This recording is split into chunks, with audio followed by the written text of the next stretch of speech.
नमस्कार मेरे gardening friends. आज मैं आपका परिचय अपने इस 2 साल पुराने ग्रो बैग से कराऊंगा। इसमें दो यूनिक चीज़ें हैं। इसमें एक तो कोई भी होल नहीं है और दूसरा इसमें जो मेथड हम लोग यूज़ कर रहे हैं वो है नो टिलेज मेथड।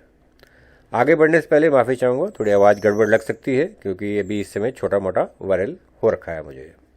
हमने 2022 में इस तरह के ग्रो बैग 5-6 ग्रो बैग लगाए थे जिसमें किसी में भी हमने होल नहीं किया था और हमें किसी प्रकार की भी जड़ों के गलने की समस्या आज तक नहीं आई है। गर्मियों में जब हमने इसमें वाइन वैरायटी जैसे पम्पकिन या लौकी लगाई तो इसमें हमने 15 लीटर तक पानी डाला हुआ है और सर्दियों में जब पानी की जरूरत कम होती है तो 2-4 लीटर पानी डालें, लेकिन कभी भी प्लांट के सड़ने या गलने की समस्या में नहीं आई। उसका रीज़न ये है कि जब गर्मी में पानी आप डालते हैं तो आपको अंदाज़ा होना चाहिए कि कितना इसमें हम लोग पानी डालेंगे कि वो पानी जो है प्लांट के द्वारा वापस एटमॉस्फेयर में निकल जाए। अगर आप उतनी ही मात्रा में पानी डालेंगे तो कभी भी पानी बचा नहीं रहेगा रूट्स को सड़ने के लिए। उसी तरह से सर्दियों में अगर आपको पता है कि 3-4 दिन तक इसकी मिट्टी नहीं सूखती है और 4-5 लीटर डालने के बाद में ये पूरी मिट्टी गीली होकर अगले 5-6 दिन तक नहीं सूखती है तो आप उतना पानी डालेंगे तो कभी भी आपको किसी ग्रो बैग में पॉट में होल करने की जरूरत नहीं होगी। ये था हमारा पहला यूनिकनेस इस ग्रो बैग के बारे में, इसमें कोई भी होल नहीं है। दूसरी यूनिक बात जो इस ग्रो बैग के बारे में ये है कि इसको हमने नो टिलेज मेथड से इसमें प्लांट ग्रो किए हैं।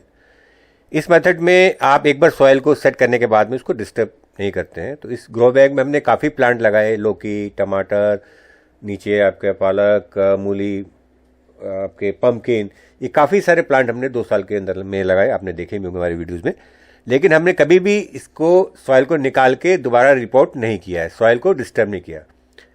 सिंपली प्लांट लगाने के समय में प्लांट का जो रूट बॉल है उसके हिसाब से हमने इसमें एक होल किया, उसके अंदर हमने जो हमारी खाद है वो खाद डाली हमने, उसके ऊपर से प्लांट रख के उसको ढक दिया।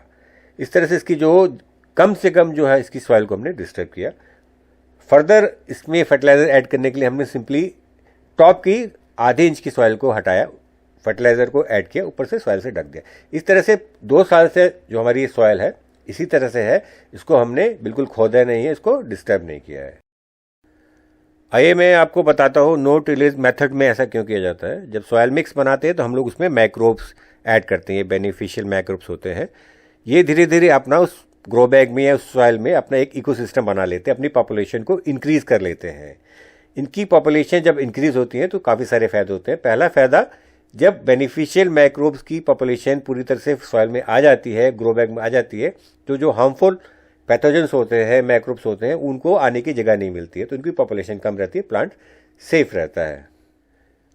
दूसरा फायदा ये रहता है कि बहुत से ऐसे माइक्रोब्स होते हैं जो आप खाद डालते हैं सॉइल में, उनको कन्वर्ट करते हैं प्लांट फूड में, तो इससे आपकी जो खाद जाती है पौधों को लगती है, पौधे आपका अच्छा करते हैं। तीसरा, कुछ ऐसे माइक्रोब्स होते हैं जो कैरियर का काम करते हैं। आपकी जो रूट्स सॉइल में एक जगह रहती है, प्लांट फूड दूसरी जगह हो सकता है, तो ये माइक्रोब्स ब्रिज का काम करते हैं, वो दूर दूर जगह से प्लांट फूड को आपके रूट्स तक लेके आते हैं जिससे प्लांट उनको ऑब्जर्व कर पाता है।